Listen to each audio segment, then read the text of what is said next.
네, 할렐루야. 하나님의 크신 사랑과 은혜, 또 위로와 평안과 능력, 그리고 그분의 세심한 돌보심이 오늘도 여러분 가정 위에 차고 넘치시기를 먼저 예수님의 이름으로 축원합니다. 코로나 사태로 인해 영상으로 예배를 드린 지가 벌써 5개월이 되었습니다.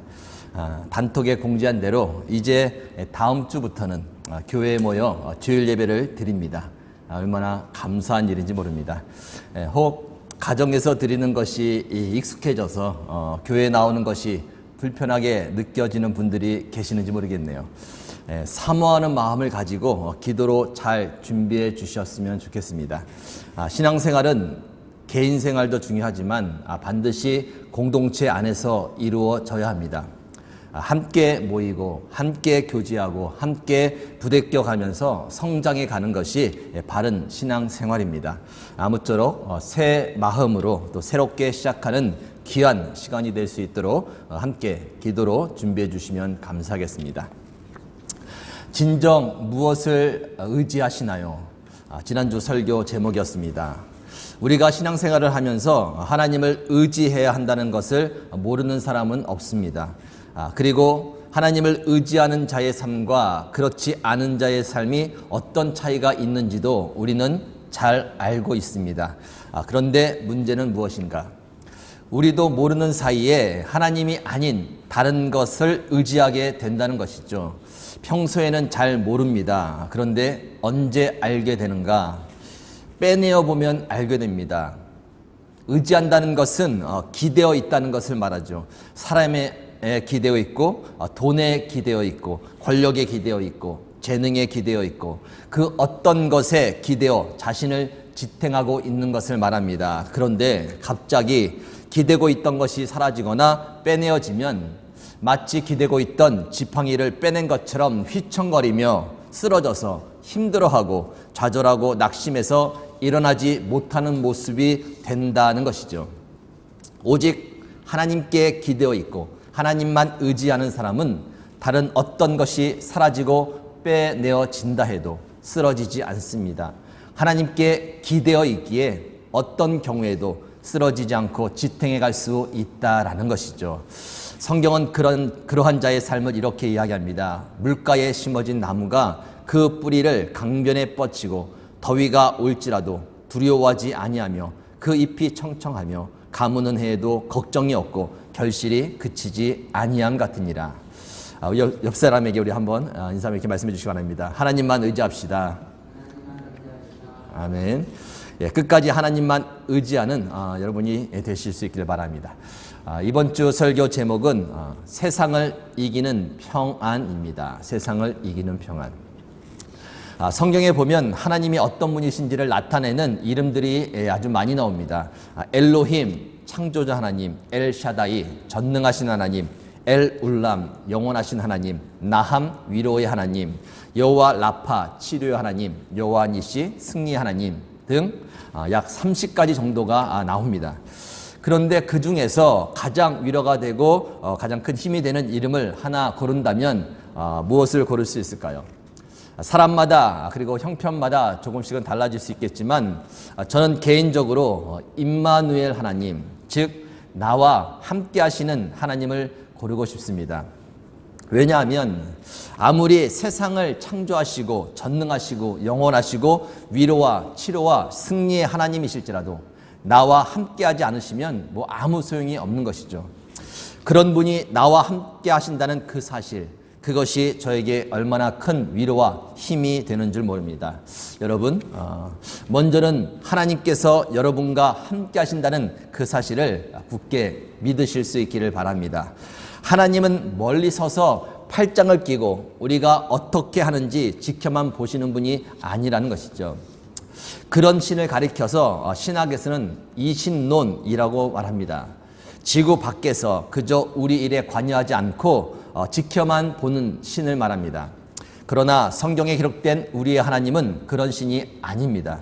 우리 삶에 들어오셔서 우리와 함께 하시고 또 그분의 계획과 섭리 가운데 우리를 친히 인도해 주시는 분이십니다.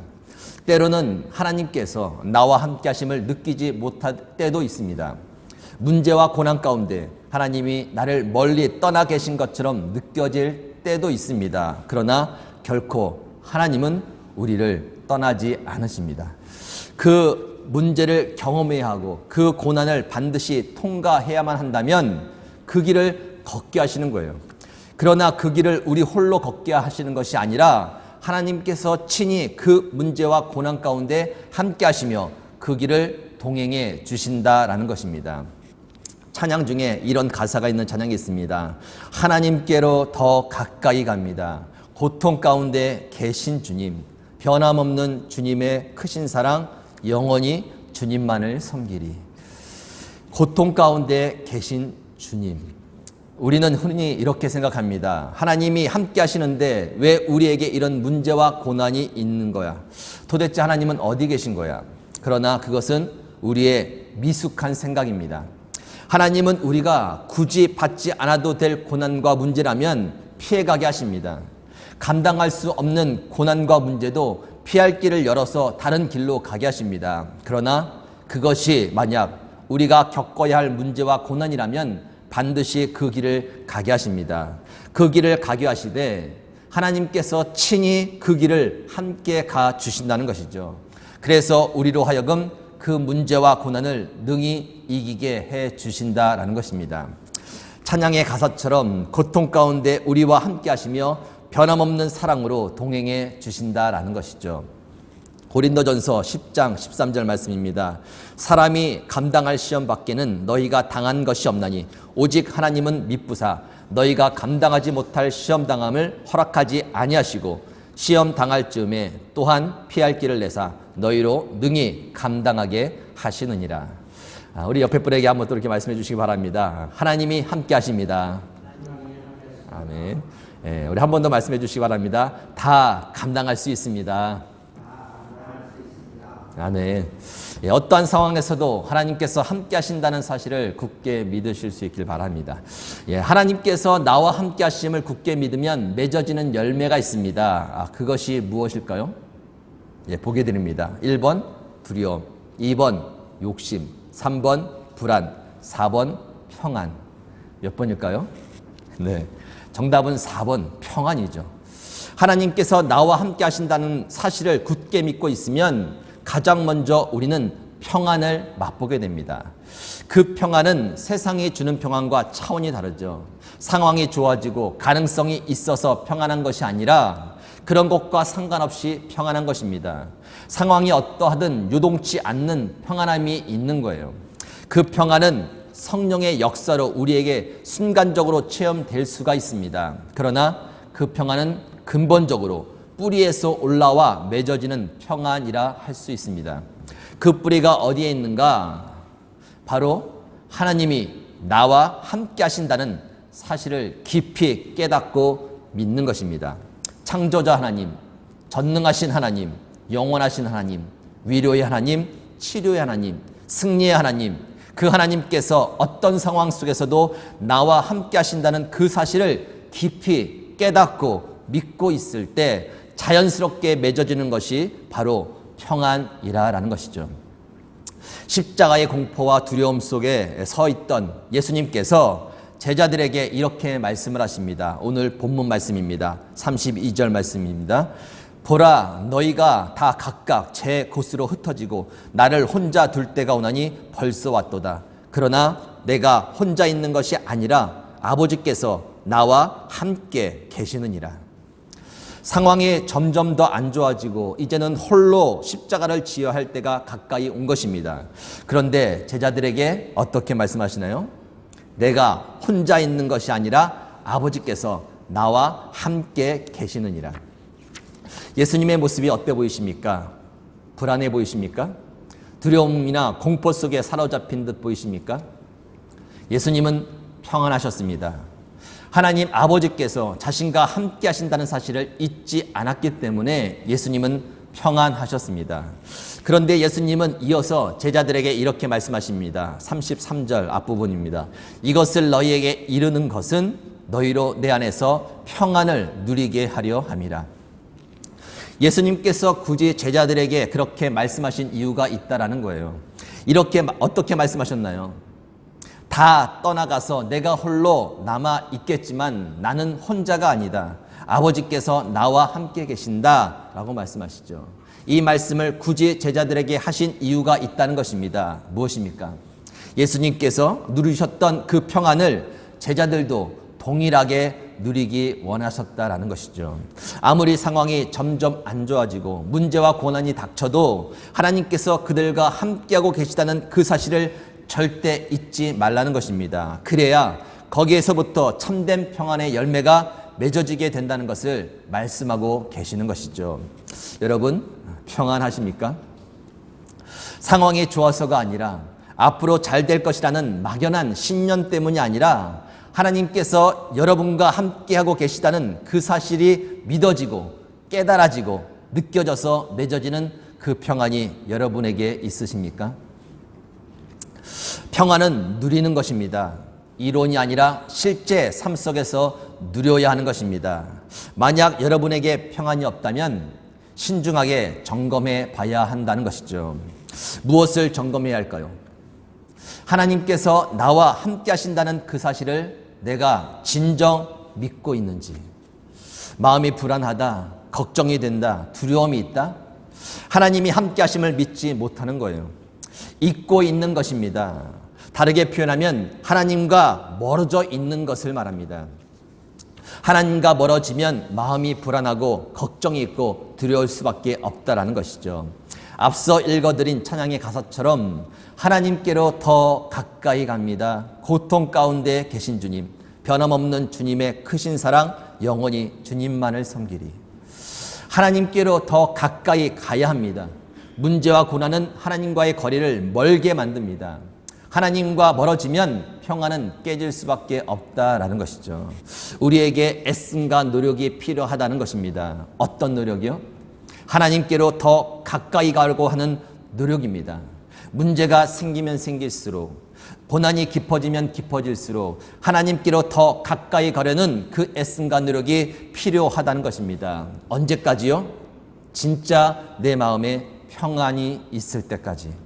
진짜 하나님께서 나와 함께 하신다는 사실이 믿어지고 깨달아지고 느껴질 때까지 계속해서 하나님께로 더 가까이 가는 애씀과 노력이 우리에게 반드시 필요하다라는 것입니다. 여러분에게 영적인 민감함이 있기를 바랍니다. 영적인 민감함이란 그리 어려운 것이 아닙니다. 하나님과의 관계 속에서 내가 하나님과 거리가 멀어져 있을 때 그것을 캐치해내는 것을 말합니다. 어떻게 캐치할까요? 내 안에 평안이 없는 겁니다. 불안과 걱정과 두려움이 있는 거예요. 좌절과 낙심이 있는 거예요. 하루에도 몇 번씩 내 생각과 감정이 유동치는 겁니다. 무엇입니까? 어느새 하나님과의 거리가 멀어져 있다는 것이죠. 말씀을 들어야 됩니다. 또 말씀을 읽어야 됩니다. 쓰고 묵상하는 일을 계속해서 해 나가야 됩니다. 그리고 기도해야 되죠. 때로는 찬양을 부르며 하나님께로 더 가까이 나아가야 합니다. 그 방법밖에는 없는 거예요. 착각해서는 안 됩니다. 그냥 마음이 편하다고 평안한 것이 아닙니다. 내가 평안하라고 애쓰고 노력해서 얻어지는 것도 아닙니다. 평안이란 것은 하나님께서 나와 함께 하신다는 그 사실을 알게 되고 믿을 때 자연적으로 맺어지는 것입니다. 늘 하나님과의 관계를 가까이 유지해 갈 때 유지하게 되는 것이 바로 평안이라는 것이죠. 예전에 저희 아버지께서 TV에서 나오는 불교 방송을 보시면서 마음이 편안해진다고 그렇게 말씀하신 적이 있습니다. 아버지를 교회에 전도하려고 기도하면서 애쓰고 있던 터라 그렇게 말씀하신 것을 듣고 깜짝 놀랐습니다. 그래서 제가 아버지께 이렇게 설명을 드렸습니다. 불교 방송을 보면 혹 분위기 때문에 마음이 편안해질 수는 있을지 모릅니다. 그러나 그것이 참된 평안은 아니에요. 진짜 평안은 오직 하나님을 믿고 그분이 나와 함께 하신다는 그 사실을 알게 될 때 얻게 되는 평안이 진짜 평안이에요. 그 평안은 결코 사라지지 않을 겁니다. 여러분, 평안하십니까? 평안하시다면 무엇 때문에 평안하십니까? 세상에는 우리를 편하게 해줄 만한 것들이 아주 많이 있습니다. 지난주 말씀처럼 하나님 외에 다른 것에 기대면서 우리를 지탱해 줄 만한 것들이 아주 많이 있습니다. 그러나 여러분, 하나님께로부터 오는 참된 평안을 사모하시기 바랍니다. 그리고 그 평안을 누리실 수 있기를 바랍니다. 그 평안은 하나님과 가까워지면 가까워질수록 더 많이, 더 강하게 누릴 수가 있습니다. 영적인 민감함을 가지고 캐치해내시기 바랍니다. 지금 내가 어떤 상태에 있는지, 하나님과의 거리가 얼마나 멀리 떨어져 있는지 캐치해내시기 바랍니다. 야고보서 4장 8절 말씀입니다. 하나님을 가까이 하라. 그리하면 너희를 가까이 하시리라. 죄인들아 손을 깨끗이 하라. 두 마음을 품은 자들아 마음을 성결하게 하라. 이사야서 59장 1절에서 2절 말씀입니다. 여호와의 손이 짧아 구원하지 못하심도 아니요 귀가 드나여 듣지 못하심도 아니라 오직 너희 죄악이 너희와 너희 하나님 사이를 갈라놓았고 너희 죄가 그의 얼굴을 가리어서 너희에게서 듣지 않으시게 함이니라. 무슨 말씀입니까? 하나님과 우리 사이를 죄가 갈라놓는다는 거예요. 하나님께서는 늘 우리와 함께하기를 원하시지만 우리의 죄가 그것을 가로막는 경우가 생긴다는 것입니다. 그래서 손을 깨끗이 하라고 말씀합니다. 그래서 마음을 성결하게 하라고 말씀하십니다. 그래서 하나님께로 더 가까이 가는 애씀과 노력이 있어야 한다고 말씀하시는 거예요. 하나님 어디 계십니까? 하나님 불안합니다. 걱정됩니다. 두렵습니다. 왜 하나님께서 도와주시지 않는 거예요? 라고 묻고 탓하기 전에 하나님과의 거리를 점검해 봐야 됩니다. 혹이라도 하나님과 나 사이에 가로막고 있는 죄는 없는지 돌이켜볼 수 있어야 한다는 것이죠. 하나님이 우리와 함께 하신다는 그 사실을 알고 믿는 것도 중요하지만 하나님과 함께하기 위해 우리의 모습을 돌아보며 우리의 영적 상태를 점검해가는 일은 더더욱 중요하다라는 것이죠. 예수님은 제자들에게 그렇게 해서 얻게 되는 평안을 누리기를 원하셨습니다. 어떤 경우에도 하나님이 함께 하신다는 사실을 잊지 않고 하나님께 더 가까이 나아가며 혹이라도 죄가 있으면 그것을 해결해가며 얻게 되는 그런 평안을 제자들이 이 세상에서 누리며 살기를 원하셨다라는 것이죠. 그리고 그 평안의 능력으로 이 세상을 이기며 살기를 원하셨다라는 것입니다. 오늘 본문 말씀 33절 뒷부분과 함께 다시 한번 읽어드립니다. 이것을 너희에게 이르는 것은 너희로 내 안에서 평안을 누리게 하려 함이라. 세상에서는 너희가 환난을 당하나 담대하라. 내가 세상을 이기었노라. 계속되는 코로나 사태 가운데 무엇보다 여러분의 심령이 하나님의 평강으로 가득 차기를 원합니다. 하나님은 여러분과 함께 하십니다. 어떤 경우에도 여러분이 가는 길을 함께 가 주십니다. 하나님과 멀어지지 않도록 주의하시기 바랍니다. 혹 죄가 있다면 반드시 해결하며 나가시기 바랍니다. 그로 인해 다시금 하나님께서 주시는 평안을 맛보게 될 것입니다. 그 평안이 여러분의 능력이 되어서 끝까지 이 세상과 싸워 이기며 하나님께 영광 돌리는 복된 삶이 되시기를 예수님의 이름으로 축원합니다. 아멘. 함께 기도하시겠습니다. 하나님 감사합니다. 늘 지켜주시고 또 생명의 말씀으로 늘 우리를 이끌어 주심에 진심으로 감사를 드립니다. 하나님이 우리와 함께 하심을 믿기에 어떤 상황에서도 우리 안에 평안이 깨지지 않게 하시고 더 가까이 하나님께로 나아가오니 우리 안에 그 평안이 더욱 차고 넘치게 하여 주시옵소서. 혹 하나님과 우리 사이를 가로막는 죄가 있다면 깨닫게 하시고 거룩한 보혈로 깨끗이 씻어 주옵소서. 다음 주부터는 주의전에 모여 함께 예배를 드리고자 합니다. 모두가 사모하는 마음으로 기도하며 주의 전에 모이게 하시고 하나님의 임재 가운데 온전한 예배로 하나님께 영광을 돌리게 하옵소서. 모든 것에 감사드리며 살아계신 예수님의 이름으로 기도하옵나이다. 아멘.